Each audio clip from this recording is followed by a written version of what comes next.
Go tell Aunt Rhody. Go tell Aunt Rhody. Go tell Aunt Rhody that everybody's dead. Welcome, everybody, to episode 13 of the Cult of Dangerous ASMR podcast. My name is Steven. Everybody knows my co-host Boggle, and then we have a very special guest today. We have SF, the writer of The Witch's Experiment, which is currently sitting at 3 episodes right now. But before we get to talking to him, we're going to have Boggle pimping out all of Dangerous' shit.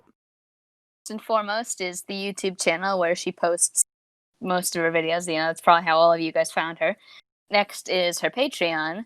And then through there, once you become a patron, you can... I mean, technically, the Discord is... she has a Discord that's open to non-patrons, but I mean, that's how I found out about it, was when they were like, oh, hey, now that you're a patron, you can link your Patreon to Discord. So she's also got a Discord where, you know, this is actually where Steven and I are recording this podcast, and that's where a lot of other fans and writers hang out, and even Dangerous herself visits every week at Saturday night / Sunday morning. She also has a Twitter where it basically is, you know, another update system where she's like, hey, just posted this audio to YouTube. And occasionally, every once in a while, she'll post something else, but it's mostly just another announcement system. And then most recently is her Redbubble. You can buy her merch. The first audio that we're going to review is Collaring a Neko Girl. So what did you guys think of this episode? Who's Zeph, going you can first? go first. Oh, I thought it was adorable. I'm not I'm not really into the kind of like I'm a sub pretty much, so it's kind of weird for me to be in this perspective, like as the listener that has like an Echo Girl as a pet. So it's like, it's not my area of stuff that I like, but I thought it was adorable.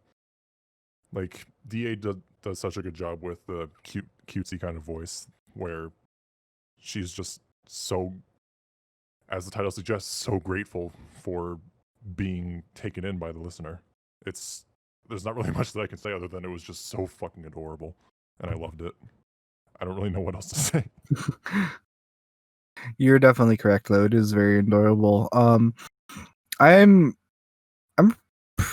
trying to debate if I'm a pretty big fan or not. I listened to the cuddling one a lot just because like that's super adorable, and that's like an audio that helps me sleep.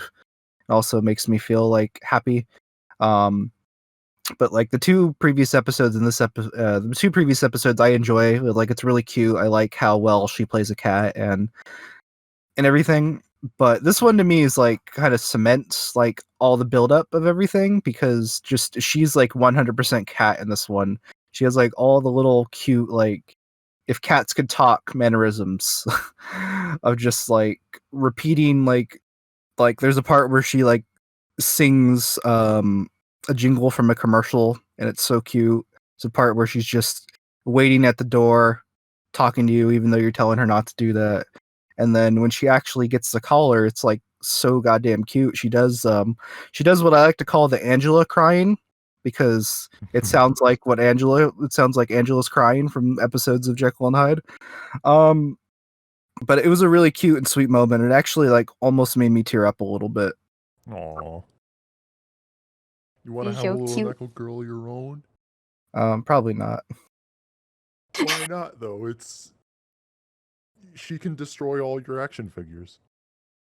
She can swat them off the shelves. You're not selling this to me anymore. I'm sorry. The last thing I need from a pet is to have them actually talk to me. That's what I want from my pet. Like, I mean, it would want be nice. It would be nice because like you can finally understand what the fuck they want from you and why they're barking at things if it's a dog. Mm-hmm. Like I want to hear what my dog has to say to me, because I always call her a slut, and I want to know what she thinks about that. Oh my god. Why? I don't know. I just point at her and I'm just like, slut. You're a Whore. No, I call dogs whores when they're bad, because Oh my god. Boggle, please talk about your. So why a you slut's think a I'm compliment and a sorry. whore is an insult? Because I mean, I also call my dogs stupid names and mean names too, but I mean, I've never gone down that path. I do it because they can't understand me. I mean, same, but still, I usually just say stuff like stupid or dumb or dumbass if I'm feeling mean. I'm just like, oh my god, you idiot. But I've never called my pets slut or whore. Boggle, please share your thoughts on this episode before this conversation gets worse. Well, I'm Sorry. actually trying to make it worse, so... But Oh my anyways... God. Hey, I mean, you gotta remember, I'm a terrible person, like... Steven's already regretting inviting me to be his co-host. He has that kind of regret every single episode. You guys just don't realize it. But anyways, yeah, on to the actual... Basically, honestly, I think Steven and SF both said it just fine. I also thought it was really adorable. Because, yeah, it was just... She puts on the best cutesy voice and, like, what she actually does in the episode. Like, yeah, watching TV, waiting by the door, repeating the jingle. It's just so cute to watch her act like a cat. Because I think she sells it really well. And I actually remember the...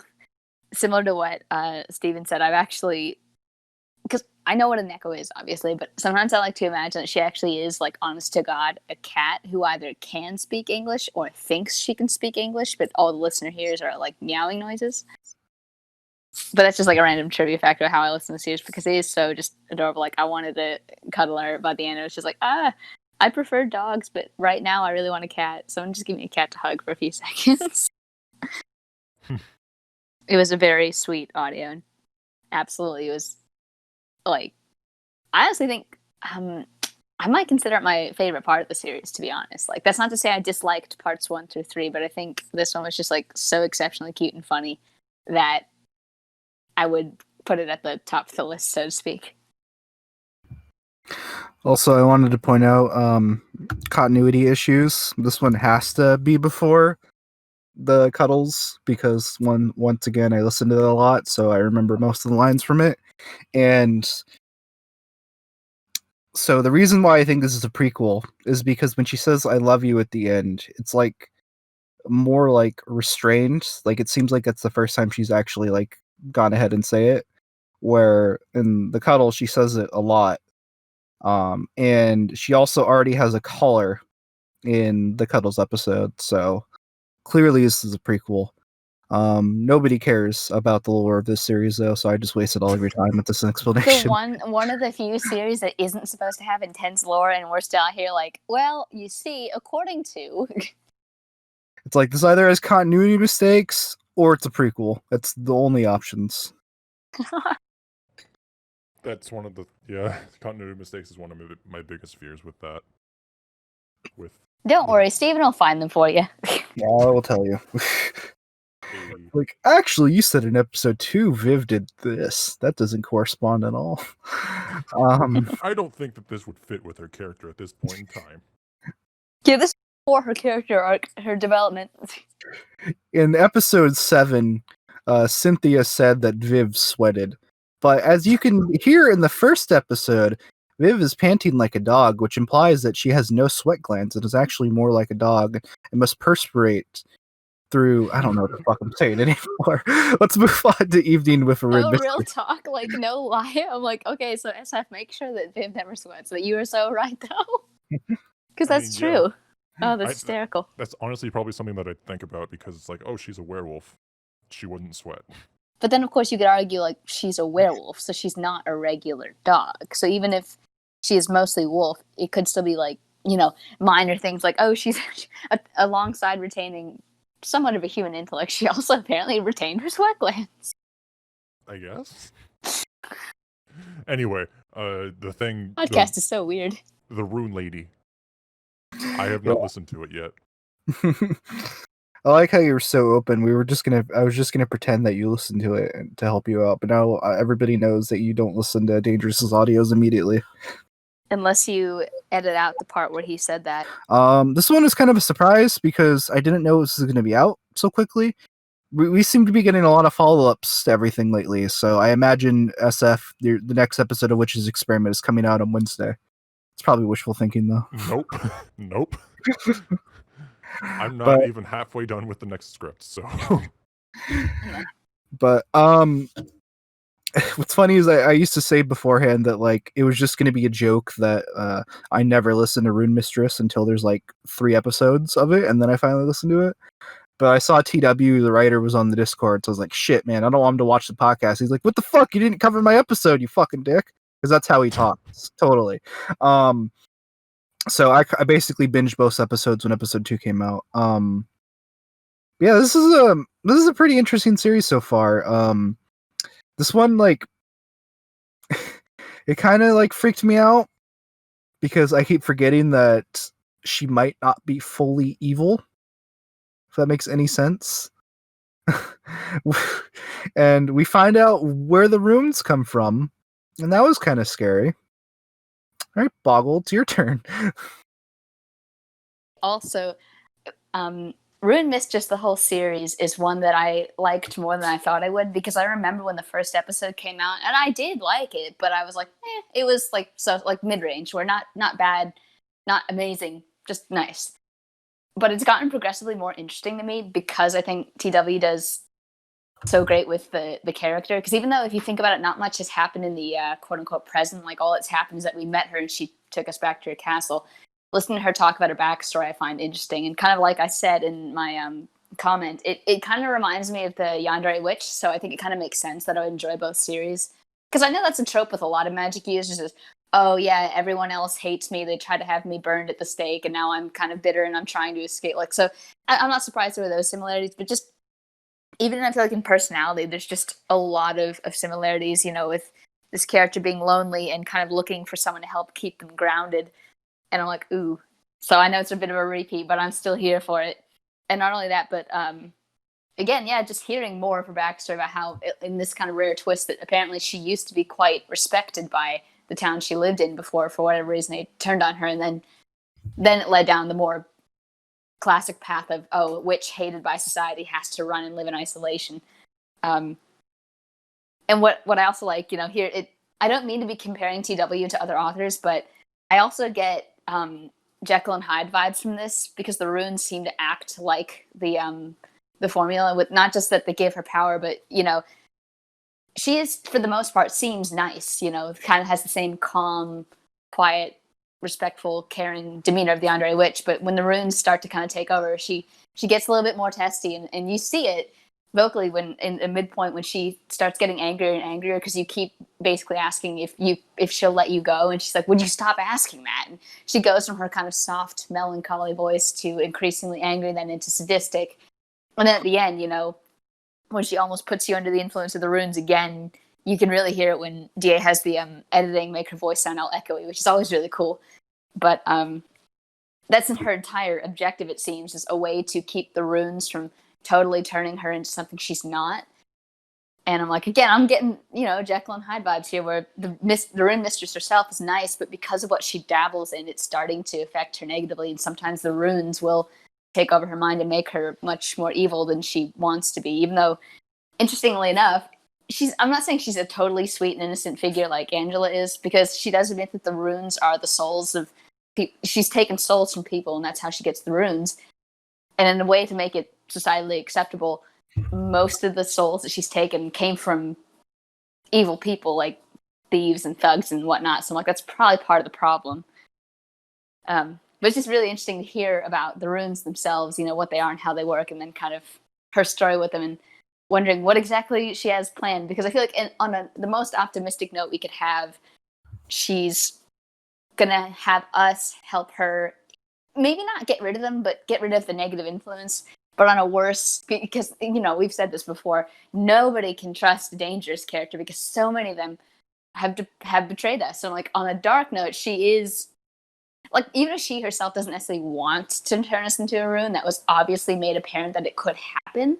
So, like, maybe she does have a slightly darker motive. Like, maybe it was the runes that compelled her to take us at all. Or even if she totally did that of her own free will, her idea, like, she'll say, hey guys, I found a spell that will get rid of the runes for me, but I need you as the human sacrifice to complete it. And I'll be like, well, shit. So I'm not sure where this is going to go, because there are so many paths it could go. And I'm like, yeah, there's the kind of the nicer side where we all get to live. And then there's the darker side where it's like, we might be in trouble. But it's just so interesting that I'm really looking forward to seeing where the story goes. Like, I like it a lot more than I thought I would, as made apparent by my very long and rambling review. So I shall now turn it over to SF. Oh, no, wait.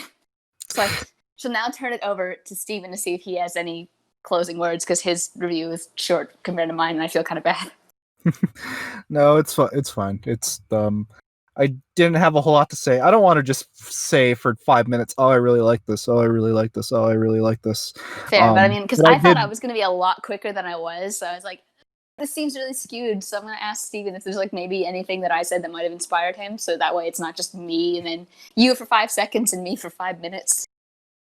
But no, I agree pretty much everything you said. This is a very interesting story, and it's I like how we kind of get both sides of like Dangerous. We both get like an evil, like manipulative character, but also like a nice and sweet character out of this. And I'm a little bit more believing that she is a good person, or at least at heart is one. And it's just this magic is like influencing her to do bad things. That doesn't necessarily mean like it's okay that she takes people's souls and puts them on her body. But it is a very like interesting reveal that like really like gets me interested in like further installments. I do find it funny that we're still at the whole listener just like, hey, can you let me go now? And it's like, brother, if she hasn't let you go by now, she's not all of a sudden gonna want to let you go. I always hate it when you're like several episodes in and you're like, hey, can you let me go? It's like, what, are they gonna change their minds finally? But yeah, I'm more interested in, now that we kind of have a little bit of her backstory, I'm kind of more interested to hear about the listener's purpose in this story, because she did imply that she needed you, and so I really want to see like why did she like need us. So I'm looking forward to that being told in the next episode. Sacrifice.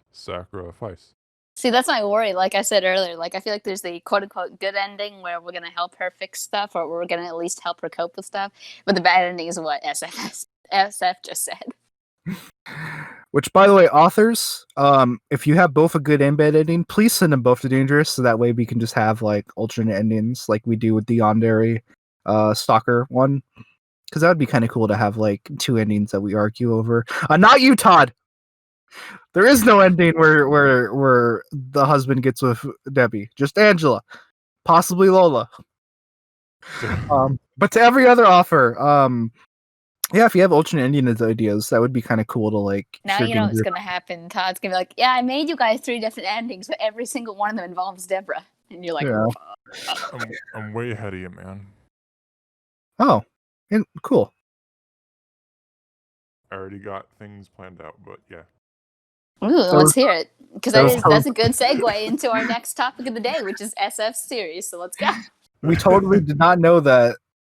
When we totally did not know that and set it up. I'm actually not being sarcastic. We didn't. So yeah. If you want, without spoiling anything, is that like your plan to have like alternate like versions and stuff? My plan is to have the final episode be split into 2 different possibilities. I'm not going to say what those possibilities are or specifics of them, though I feel like if you look in the comments and see the decisiveness between what people are talking about, you probably figure it out. But there's one point of contention that people seem to not like. People seem to hate Cynthia a lot. You say that. I wonder why. You say that like, yeah, for some reason people seem to not like Cynthia. I was like, what? Well, I'm trying. I don't want to spoil things, but Yeah. Do you think like that was just something that kind of just got messed up in like Dangerous performance of the writing that we like No. people hated that much, or do you think like that's what you intended? I think I intended her for her to be a character that isn't likable immediately. So I guess I don't know why I'm really saying that, but I guess you just haven't gotten to the point where she's become sympathetic, because I'm like flashing back to all the sadistic things she's said and done. And I'm like, gee, I wonder why people don't like her. yeah. Hopefully, like in the most recent one, the 3rd episode, there's a bit where she's talking about her relationship. Oh yeah, with Viv. that definitely fascinated me. I'm like, that has for sure made her more interesting and possibly more sympathetic. But at the same time, we still got a bit of ways to go. Like, I'm not ready to trust her yet. Oh, it's not a positive environment there. It's not positive. It's not like I don't want to trigger anyone, but it's it's sort of a domestic it's a weird combination between like domestic violence, I guess, or like domestic turmoil between family members, like that kind of thing, and also fantasy. And I hope I can really combine them and make them like interesting, like an interesting story to listen to. But to the people that have always been saying, "Oh, I hate Cynthia and I think she should die," hopefully I can change your mind in like throughout the rest of the series. But I can definitely understand why people are not too into her character. Yeah, Sorry, what? Yeah, she's not at like Deborah level of like I hate this woman, but like oh my god, this lady who is gleefully watching us agonizingly turn into a werewolf, you hate her less than Deborah. It kind of reminds me of like the Countess, how like I really don't like the Countess and I think she's like kind of a bitch, but like there's some things about her that make me realize she might not totally be bad, which I kind of got that from Cynthia in episode 3, where I'm like, maybe she does care about Viv and is not entirely bad. Maybe she's just really, really, really into her work, and that makes her into a bad person. What Who was that? knows? Oh, okay. I feel like I might get some things out of you from this podcast. We'll see. Maybe. So what inspired you to write this series, honestly? The first thing was that I wanted there to be a roleplay where the listener is a werewolf. Okay. That's pretty much it. Like if you go on YouTube and search werewolf listener roleplay, there's barely anything. And that's the same thing that's the same motive behind me wanting to write the Neko listener roleplay. Like I want, like there's so many that are just the listener as a human and the person who's doing the roleplay is the creature, or the one that's like the fish out of water. Yeah. Or you're the fish out of water in this fantasy world, but why can't you be part of the fantasy world? Why can't you be a werewolf? Like why not? And I understand that there are people that are like, I don't want to be a furry. I get that. But there are people that do. So I don't know. Was that a confession? It's hardly a confession at all. If you know me in the Discord, you would know that I'm not quiet about that. True. I don't know if you listened to when we reviewed the other episodes, because no one ever listens to this podcast, but one of the things that I really did enjoy from this is I do like that, hey, we get to be the werewolf, even though it's not, hey, cool, we're a werewolf now, we can do werewolf things. It's, yay, we're a werewolf, as we slowly get turned into a werewolf and have a very painful, agonizing time turning into a werewolf, but it's that little nugget of, hey, we will be a werewolf one day. One day. If it gives you any comfort of when it'll happen, I plan to have it be like to have the listener be fully formed like 2 or 3 episodes from now. Okay. Which might be a long time considering how long it takes me to write these things, but yeah, it won't be like, oh, episode 10 we're finally there. It's like in the last like 10, it's like a Godzilla movie where it's like, oh, the last 10 minutes we finally a werewolf. Now we get to finally have fun. Like, no, it's gonna be like halfway Credits through. roll. Godzilla credits roll. Werewolf series is over. It's I'm trying to think of a werewolf movie that did that. The werewolf or Frankenstein meets the Wolfman was kind of like that, where like they don't fight till like the last like 5 minutes, but it's kind of a cool fight for like a 1940s movie. So I'm willing to give it the pass. Or I'm willing to give it a pass. There's a part where like Wolfman jumps off of like a fucking like laboratory machine onto Frankenstein. It's like, that's a cool stunt. Anyways, I'm getting distracted to movies. So did you write this series specifically for Dangerous, or did you just write it and you're like, hey, maybe I'll send it to Danger and see if she does it? I wrote it with Danger in mind, because the first instance of me like starting of like getting the ball rolling on this was me messaging her on Patreon like, hey, if I wanted to theoretically write something, how would I send it to you? And then she messaged me back on Patreon with her email and was like, okay, just send it here. I was like, cool. And then I sent it to her like a few weeks later, like on Christmas. Like it was like during Christmas was when I sent it to her. Oh And wow.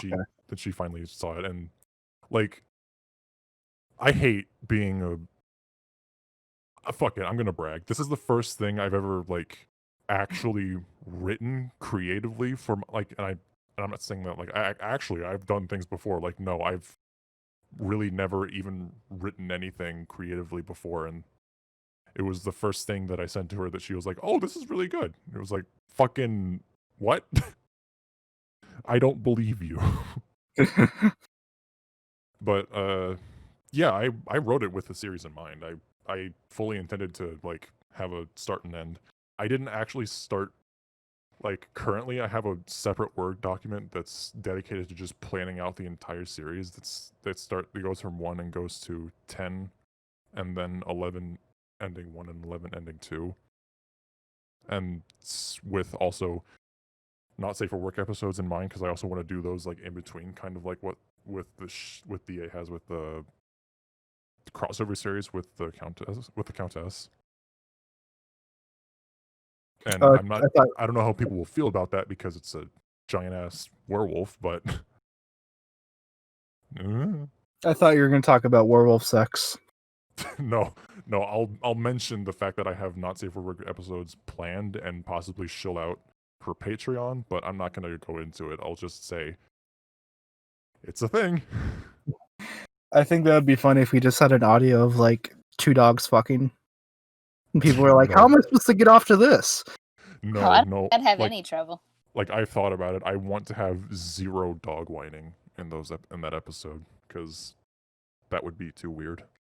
Like you've heard in the first, second episode, and third episode that Vivian she basically just whines the entire time with dog whining.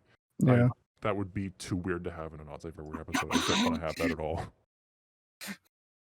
You're like, I have limits. I have limits. Standards. I do have limits, very much.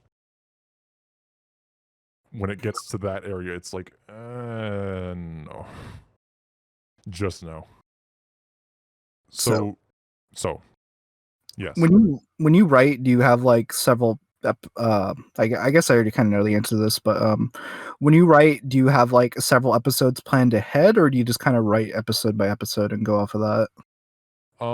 The first 2, I did not have anything planned out. I just kind of wrote the first episode and the second episode like in one after another, and just kind of did whatever I thought needed to be done to set things up. And then writing the third episode, I had to think harder. That's why the third episode took a lot longer, because I was like really thinking about what I wanted to do with it and where I wanted things to go. Because that was the episode where things like start pointing towards things in the future. So I wanted to make sure I had down what I wanted the series to be.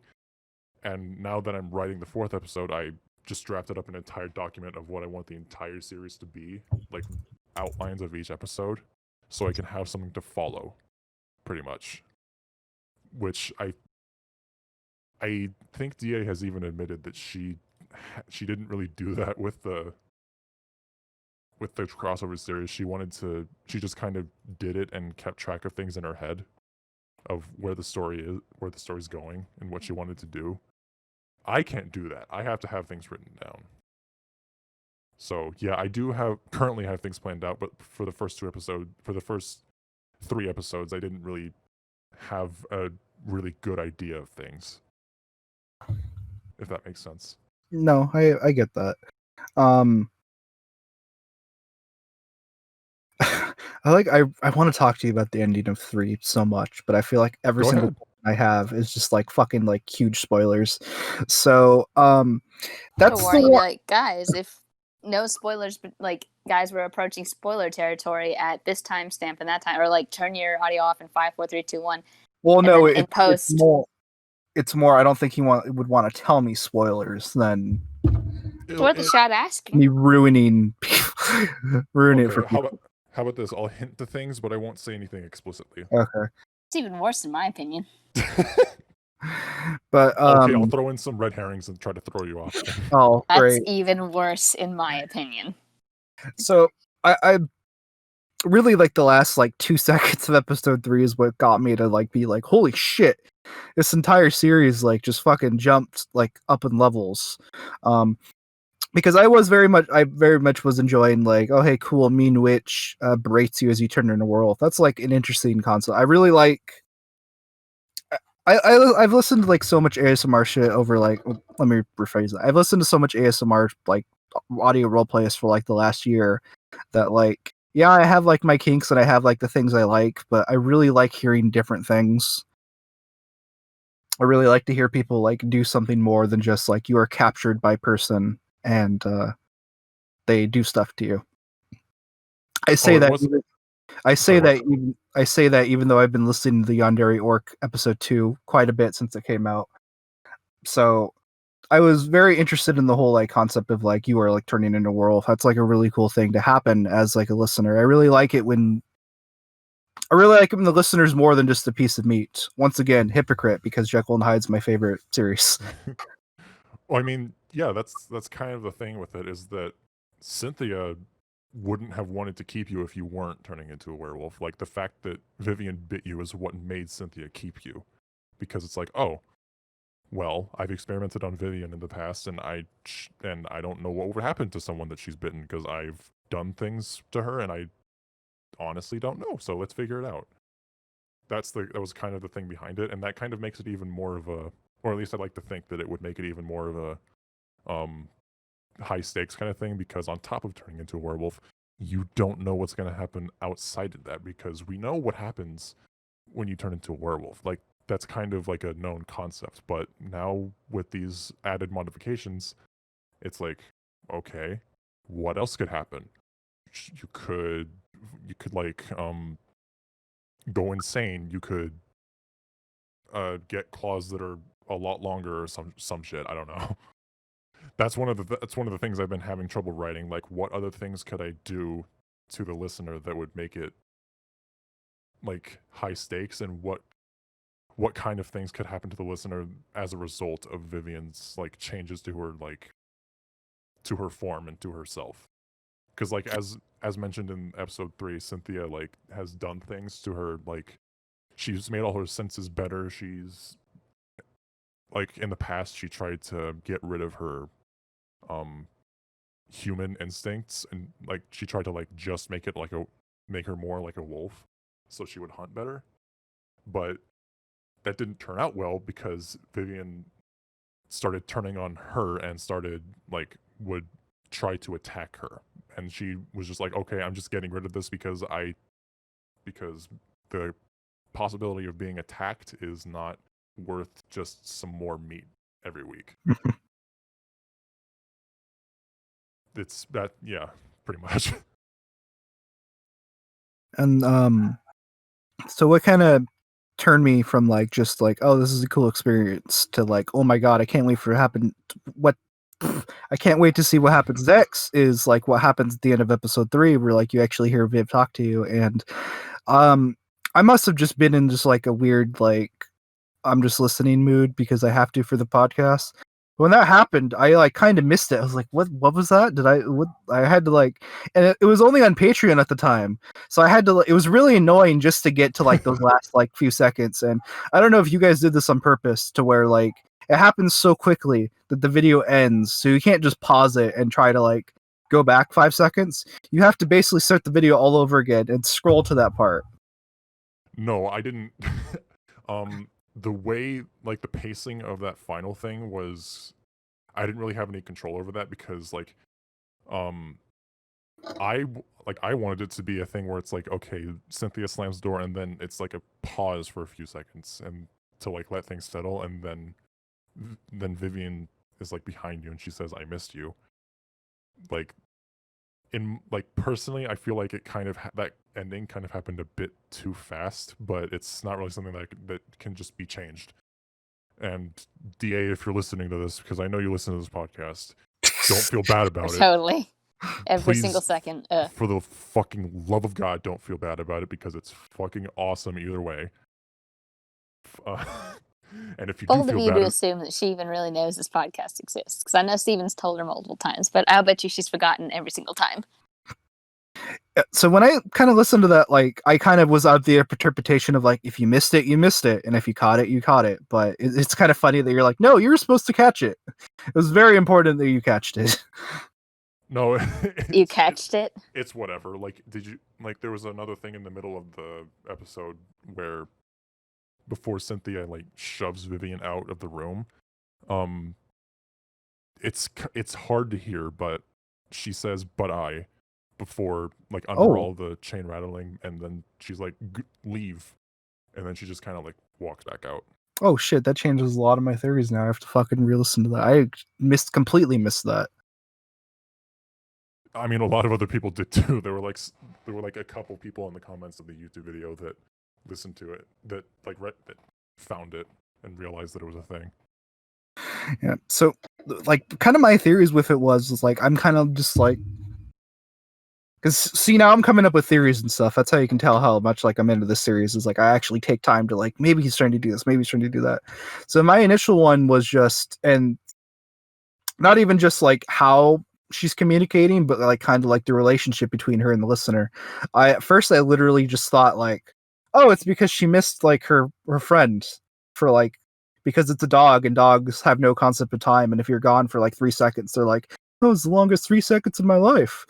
But when me and Boggle were talking about this a few weeks ago, she kind of brought up, it's like, well, what if they're like friends or family or something like that? And like, that's like, what if like they knew what if Viv knew him before what if Viv knew us before she became a werewolf? And that's why she's saying she misses you.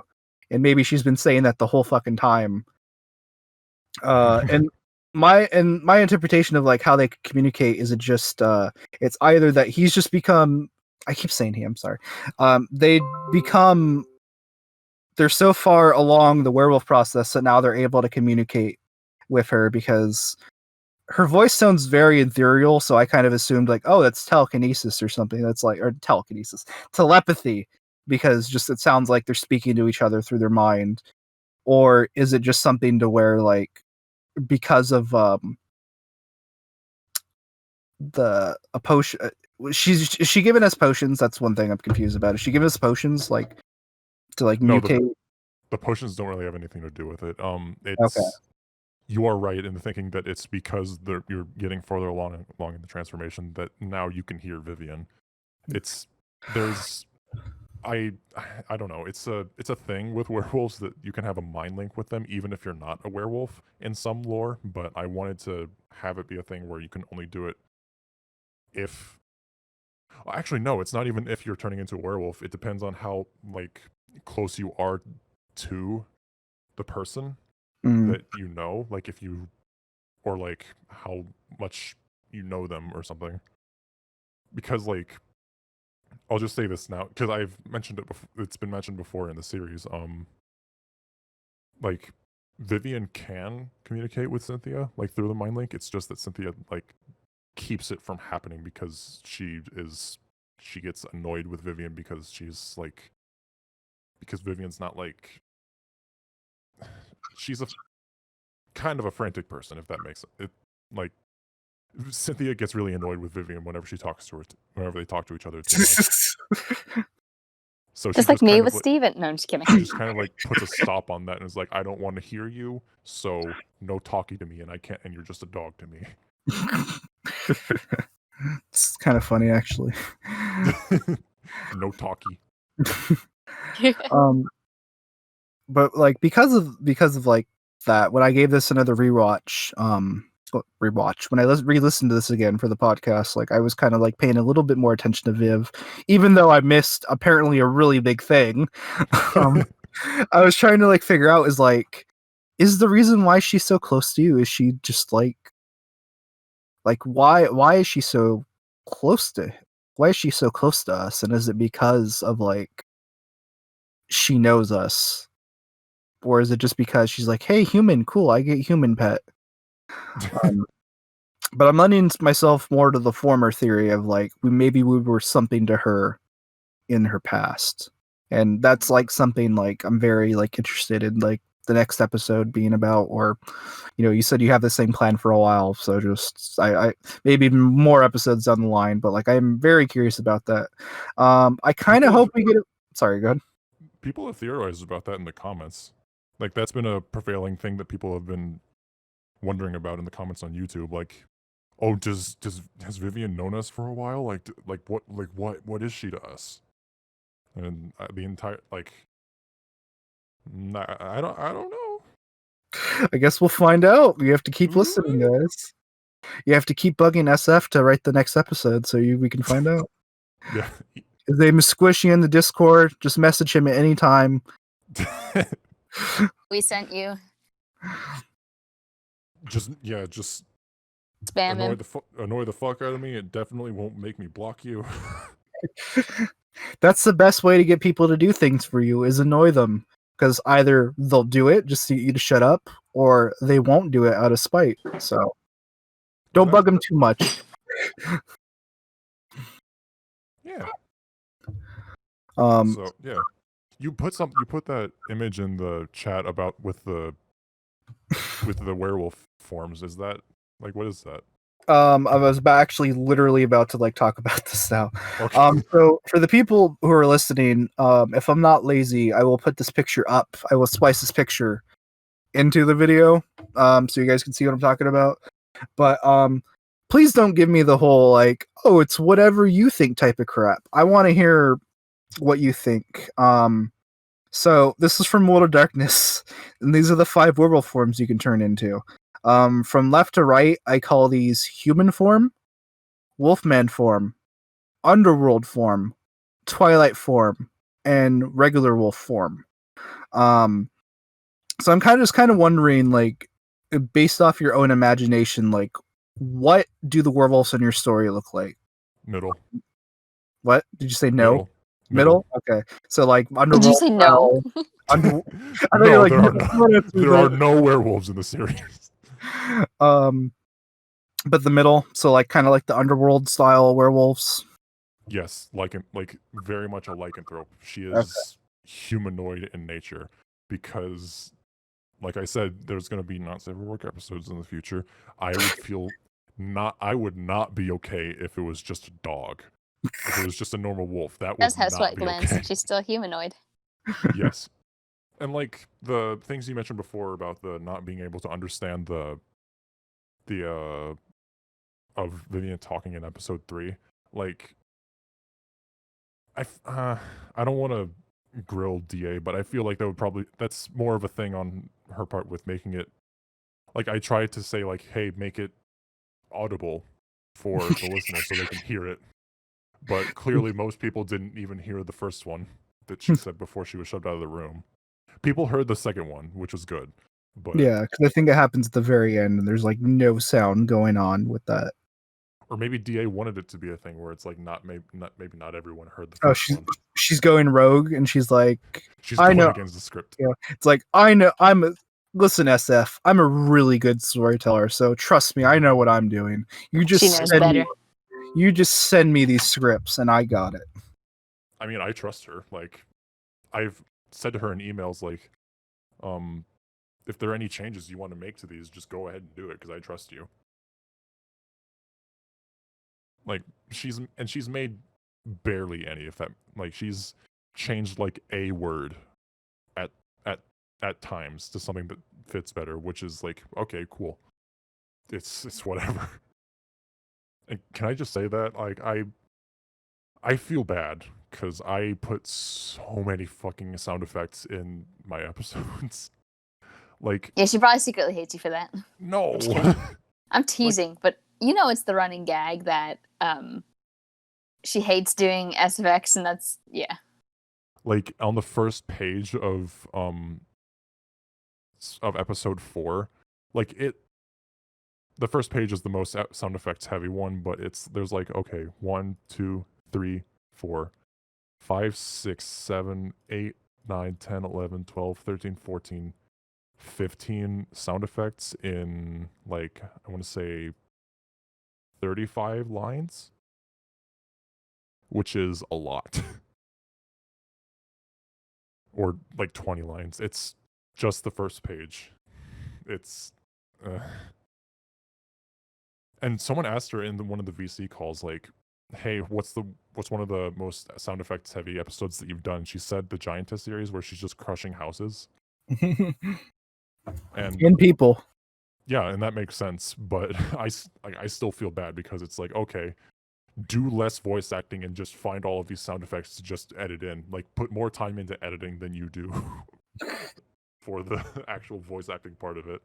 And hopefully I can like, I've reeled back on it enough, because the next 2 pages are like 1 or 2 sound effects per page, and it's hopefully it's better. But I still feel bad about it. You should do what I've joked about doing. I've wanted to write an audio about an alien coming into someone's house, proclaiming like, "Hey, humans, I'm here to help you," and the alien gets shot. And the next 7 minutes of the audio is just the alien being dragged outside and being buried. Yes. He's literally talking for like the first minute, and the rest of it is just people getting rid of the alien. That sounds so. That'd be like a. I've said it before. That would be an thing like that would be amazing for an April Fool's audio. It would be hell to do for work, because you have to convey what you're doing through sound effects only. But it would be so fucking funny to just have talking for like the first 2 minutes, and then the next 7 minutes is just dead silence and just sound effects. Or You just hear digging for 2 minutes. The person's like, "Is this it? Is this really it?" Yep. Or it's like you die in the first 2 seconds of the first minute of the audio, and then the rest of it is just dead air. Like a giantess eats you, and then the rest of the audio is just dead air because you're dead. Like April Fools. You're dead. So I feel like we're not going to get an answer on this, but when do you think we can expect the next episode? Which could be like 5 months from now, honestly. Honestly, dude, I don't even fucking know. There are days that I try to write something, but I end up not even editing the Word file at all, because I'm either just too preoccupied with other things, or just too like out of it, or too sad to work on it. Because I said it in an email, in the last email that I sent her with episode 3, like, hey, sorry this took a while. Writer's block and depression, you know. It does things to you. So before the end of the year. That's not much, but It's not okay. I was gonna say that's not saying much. Definitely before the end of the year, and I'll try to December 31st, 11:59 p.m. I'll try to I do got at you least part 4. I'll try to do at least 2 before the end of the year, but definitely before the end of the year. Possibly before the end of the month, or before the end of next month. Definitely. Yeah, you need to beat the record of like Azure, Fenris, and Joshua of just having episodes come out really quickly. Like, I think the Yandere Orc episodes were like 2 weeks apart, and then Joshua, his Blackmail series, was like 3 weeks apart. And it's like, damn, I didn't even think that was possible.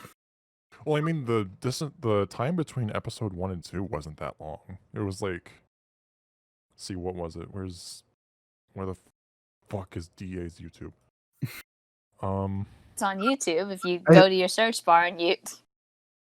I think even Kazi, like, he had episode like 4 and 5 like within like 2 weeks of each other. Which, remember that series? I miss it. That's a dead series. What is it? Lamia's Lullaby. Lamia's Lullaby. Oh, that was good. I like that one. Yeah. It's definitely a dead series. I think episode 1 and 2 of mine are like a month apart. Also, you were talking about a dead series. The Yandere Ghost series is one that I miss. Yeah. Same, dude.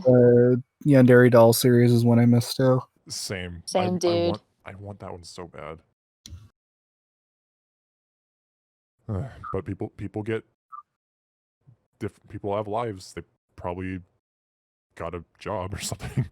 I think it'd be funny if the offer who does the Yandere Doll, he's like, "What do you mean it was over?" it's it. Because the That- problem what is do you it was setting up like the next part would have to be NSFW, but there is no. Yeah, That would just be funny. Is like, what?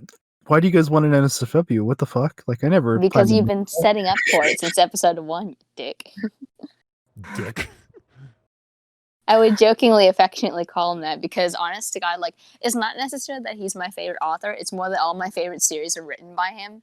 So I'd be like, ugh, come back. I want to talk to you, please. Wait, who? But, like, wrote the- he's gone. Like, he left the Discord, and I did, just out of curiosity, like, check. Apparently, he's not even a patron anymore. Aw. Like, back when DA still was able to do, like, credits for every tier, I remember the video where his name was no longer in the credits because I checked for it and I was like, well, shit. So he's not, I don't even think he's in the fandom anymore. And I'm like, no, come back. Wait, what are the series that he write except for the Dolly one? Well, he's also the one who wrote the continuation for the Ghost series, the Yandere Ghost. Like, he wrote 2 and 3.